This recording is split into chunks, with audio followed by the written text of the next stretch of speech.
आपका bank account बंद करना अब आसान होने वाला है। बहुत सारे ऐसे लोग हैं जिनका बैंक अकाउंट माइनस में चला गया हुआ है। बैंक कहता है भाई माइनस का पैसा दो तभी बैंक अकाउंट बंद करूंगा, नहीं जमा करेंगे तो नहीं बंद करेंगे। इसीलिए बहुत सारे लोग अपना बैंक अकाउंट को छोड़ चुके हैं। तो अब ये नहीं चलेगा। अब आपको बहुत बड़ा वरदान मिलने वाला है कि आप आसानी से बैंक अकाउंट को बंद कर सकेंगे। आने वाले समय में ऑनलाइन घर बैठे बैंक अकाउंट को बंद कर सकेंगे और बैंक अकाउंट खोल भी सकेंगे। अभी तक देख रहे हैं कि बैंक अकाउंट आप घर बैठे ऑनलाइन खोल सकते हैं, लेकिन बैंक अकाउंट ऑनलाइन घर बैठे बंद नहीं कर सकते हैं। ये एक तरह से लोगों के साथ अन्याय है। और बैंक में आप जाइए, आवेदन दीजिए तो तरह तरह का बहाना बनाया जाता है, अकाउंट बंद नहीं किया जाता है। अब देखिए आरबीआई का नया गाइडलाइन आपको बता दे रहा हूं कि बैंक अकाउंट आपका माइनस में चला गया हुआ है। जैसे कि आपने आवेदन दिया बैंक अकाउंट बंद करने के लिए, या फिर ब्रांच में आप गए बैंक अकाउंट बंद करने के लिए, आपको कहा दिया गया कि आपका बैंक अकाउंट बंद हो जाएगा, आवेदन आपसे ले लिया गया, कहा गया कि ठीक है बंद कर दिया जाएगा, लेकिन वो बंद नहीं किया गया। या फिर ऐसे ही आपका अकाउंट पड़ा हुआ है 2 महीना 4 महीना 6 महीना से, आप बंद करने गए तो आपको पता चला कि 2000 4000 या 5000 माइनस में चला गया हुआ है। फिर जितना भी माइनस में चला गया हुआ है, बोला जाता है कि पैसा जमा करो तो बंद करेंगे। तो अब आपको घबराने की जरूरत नहीं है। देखिए कोई भी अकाउंट को आपको बंद करना है और आपको लगता है कि नहीं बैंक नहीं जाऊंगा यार, खुद से बंद कराने नहीं जाऊंगा, कौन परेशान होने जाए, कई दिन दौड़ना पड़ेगा, बंद करेगा या नहीं करेगा, अगर नहीं भी किया तो मैं फिर कंप्लेन आगे करो, इतना कौन पचने पड़ेगा। तो आप कैसे बंद कर सकते हैं? देखिए कोई भी बैंक अकाउंट आपके पास है, करेंट अकाउंट है, सेविंग अकाउंट है, जनधन अकाउंट है, किसी प्रकार का अकाउंट है, और अगर आप चाहते हैं कि अब मुझे इसका इस्तेमाल नहीं करना है, यूज नहीं करना है, तो आपको क्या करना है कि उसमें जो भी पैसा पड़ा हुआ है, जो भी पैसा पड़ा हुआ है उसको जीरो कर देना है। मतलब सारा का सारा पैसा आपको निकाल ही लेना है, ताकि मिनिमम बैलेंस का चार्ज कभी आपको भविष्य में ना कटे। तो जब आप उसको जीरो कर देंगे तो वो जीरो पर चला जाएगा, उसमें कोई भी मिनिमम बैलेंस नहीं रहेगा। दूसरा क्या करना है कि उसी दिन से जब आप चाह लिए कि बैंक अकाउंट मुझे यूज ही नहीं करना है, बैंक अकाउंट बंद ही करना है उस अकाउंट को, चाहे सेविंग हो, करेंट हो, जनधन हो, कोई भी, तो उसका एटीएम का इस्तेमाल नहीं करना है। एटीएम कार्ड का इस्तेमाल उसी दिन से आपको नहीं करना है। उसका कोई भी मोबाइल बैंकिंग हो गया, फोन बैंकिंग हो गया, ऑनलाइन बैंकिंग हो गया, किसी भी चीज को आपको इस्तेमाल नहीं करना है, चाहे उसका चेक ही क्यों ना हो, कुछ भी इस्तेमाल नहीं करना है। अगर 1 साल तक आप उसको इस्तेमाल बिल्कुल भी नहीं करते हैं तो वो कुछ महीनों तक, 2 महीने 3 महीने तक ही बैंक अकाउंट माइनस में जाता है। उसके बाद क्या होता है कि आरबीआई के रूल के अनुसार कभी भी बैंक लगातार मिनिमम बैलेंस चार्जेस उस पर नहीं लगा सकता है, क्योंकि अगर मिनिमम बैलेंस लगातार चार्जेस लगाया जाए तो 2 साल 4 साल 5 साल में तो किसी किसी अकाउंट में तो लाख लाख रुपया मिनिमम बैलेंस चला जाएगा।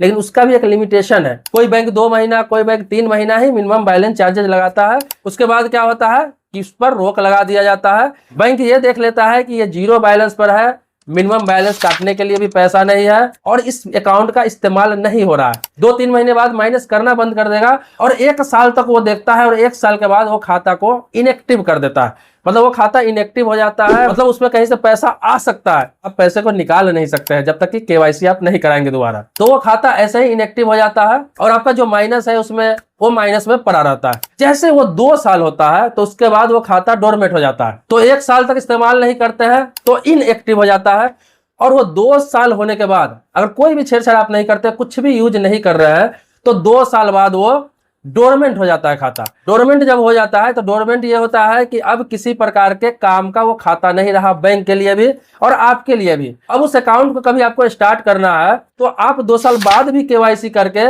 उस अकाउंट को स्टार्ट कर सकते हैं।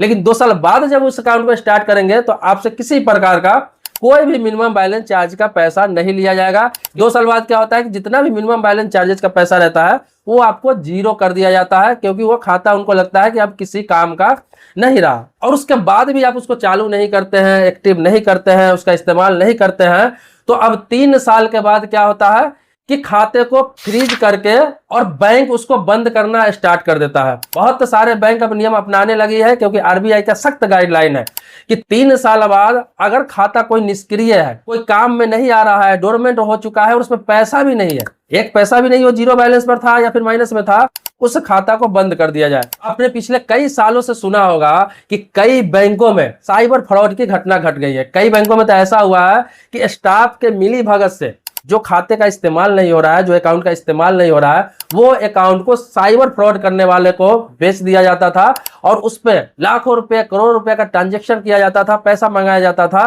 और मिली भगत की जाती थी। हालांकि सभी लोग पकड़े गए, लेकिन स्टाफों ने करोड़ों का गबन किया, बैंक का नहीं किया, साइबर फ्रॉड का ही पैसा किया। लेकिन इसके अकाउंट पर वो पैसा आया, उस व्यक्ति को पता भी नहीं था, वो व्यक्ति परेशानी में पड़ गया और उस व्यक्ति को यह पता था कि मेरा अकाउंट तो बंद हो चुका होगा, मेरा अकाउंट तो डोरमेंट हो चुका होगा, लेकिन उसका अकाउंट को कोई और इस्तेमाल करके फर्जी तरीके से स्कैम चला रहा था। तो ऐसे कई मामले देखे गए, तो आरबीआई इस पर सख्त हुआ। तो अब जो है पिछले 2 सालों से ये नियम है कि जो भी अकाउंट 3 साल पुराना हो गया उसको नष्ट कर दिया जाए, खत्म कर दिया जाए, फोरक्लोजर कर दिया जाए। तो 3 साल के बाद ये प्रक्रिया स्टार्ट हो जाता है। वो 3 साल बाद 4 साल में हो, 4.5 साल में हो, लेकिन उस अकाउंट को बैंक द्वारा बंद कर दिया जाता है। लेकिन 3 साल के अंदर में आपका कोई भी ट्रांजेक्शन नहीं होना चाहिए, ना आपका एटीएम कार्ड के द्वारा, ना पासबुक के द्वारा, ना चेकबुक के द्वारा, और ना ही फोन बैंकिंग या मोबाइल बैंकिंग के द्वारा, ना इंटरनेट बैंकिंग के द्वारा, कोई भी इस्तेमाल नहीं होना चाहिए।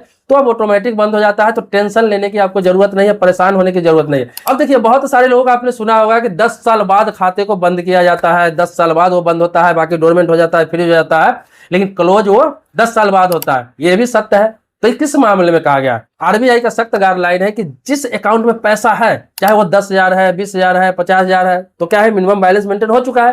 बहुत सारे ऐसे व्यक्ति हैं जिनके अकाउंट में पैसा था, उनके परिवार वालों को पता नहीं था, वो डेथ कर गया। या फिर बहुत सारे ऐसे लोग हैं जिसके पास 8-10 खाता है, कोई खाता खुला रखा था, उस पर 10,000 रुपया पड़ा हुआ है, वो यूज नहीं कर रहे हैं, उनको लगता है कि उस पर पैसा नहीं है, वो छोड़ दिए। तो ऐसे जो खाता है जिनमें 10,000, 5,000 मतलब मिनिमम बैलेंस से ज्यादा पैसा उसमें है और वो मेंटेन हो रहा है, तो उसका इंटरेस्ट भी उसमें जुड़ रहा है और अगला इस्तेमाल भी नहीं कर रहा है, तो क्योंकि जब तक पैसा है उस पर, तो वो खाता कभी भी बैंक उसको बंद करेगा ही नहीं करेगा। उसको इनएक्टिव कर देगा 1 साल बाद, 2 साल बाद डोरमेंट कर देगा, 3 साल बाद उसको फ्रीज भी कर देगा, लेकिन 10 साल तक उस खाता को बंद नहीं करेगा, क्योंकि उसमें 5-10 हजार रुपये पड़े हुए हैं। अगला व्यक्ति कभी भी आकर केवाईसी कराकर उस पैसे को ले सकता है, लेकिन 10 साल तक भी वो व्यक्ति उस खाते को लेने नहीं आता है, उसका कोई उत्तराधिकारी क्लेम नहीं करता है, उस पर कोई दावा नहीं होता है, तो वो पैसा आरबीआई के वेलफेयर फंड में डाल दिया जाता है। जो वेलफेयर फंड देश हित में बना हुआ है, तो उस वेलफेयर फंड में वो पैसा डाल दिया जाता है।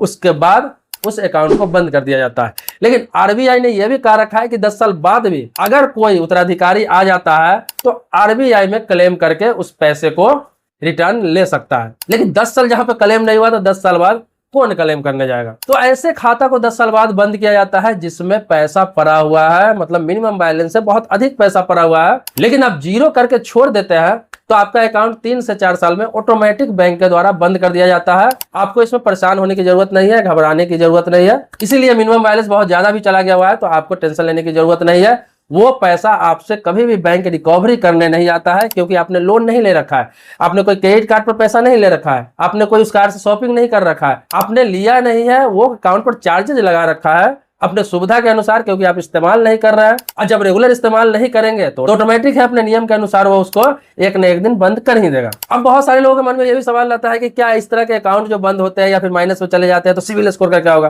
क्या सिविल स्कोर भी खराब होता है?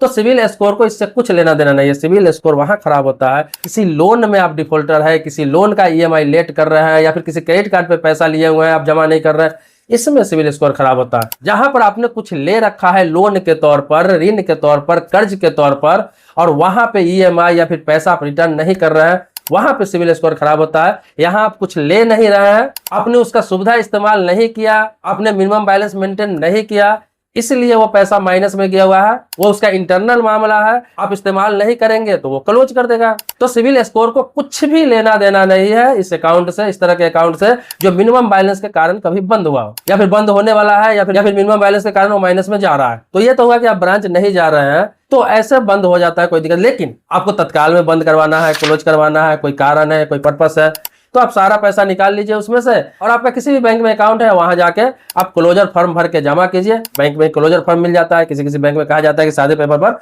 आवेदन लिख के दीजिए, और वहां पर आपके पास जो एटीएम कार्ड है या फिर चेकबुक है या पासबुक है सब लेकर जाइए। वहां पे रिटर्न करना होता है, किसी बैंक में करना होता है, कोई बैंक डिमांड नहीं करता है, और आपका अकाउंट बंद कर दिया जाता है।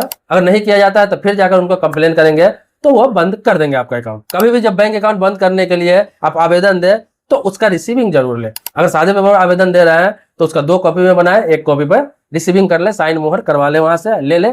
अगर आप वहां फॉर्म भर के दे रहे हैं तो फॉर्म के नीचे एक रिसीविंग फॉर्म का स्लिप रहता है जिस पर सिग्नेचर मोहर करके और फाड़ के आपको दे दिया जाता है पर्ची। तो वो सबूत आप रखें ताकि कभी भविष्य में अगर वो बंद न करे अकाउंट आपका आवेदन लेने के बाद भी, और आपका अकाउंट माइनस में चले जाए, किसी प्रकार का दिक्कत हो, तो आगे आप नोडल ऑफिस में उसे कंप्लेन कर सके, आरबीआई में कंप्लेन कर सके, और उसको हर्जाना देना पड़ेगा आपको, और वो बैंक आपको हर्जाना देगी, बैंक पे क्लेम होगा और बैंक पे कार्रवाई होगी। आपके मन में कोई सवाल है, प्रश्न है, कुछ पूछना है, कुछ जानना है, चाहे कानून से संबंधित हो, गवर्नमेंट स्कीम से संबंधित हो, बैंकिंग से संबंधित हो, insurance, finance, loan, post office, इस तरह से कोई भी टॉपिक आपके मन में हो जिसके बारे में आपको विस्तार से जानना है, तो कमेंट बॉक्स में आप लिख सकते हैं। उस टॉपिक पर वीडियो बनाने का प्रयास करूंगा। बाकी नेक्स्ट वीडियो में मिलते हैं, तब तक के लिए धन्यवाद।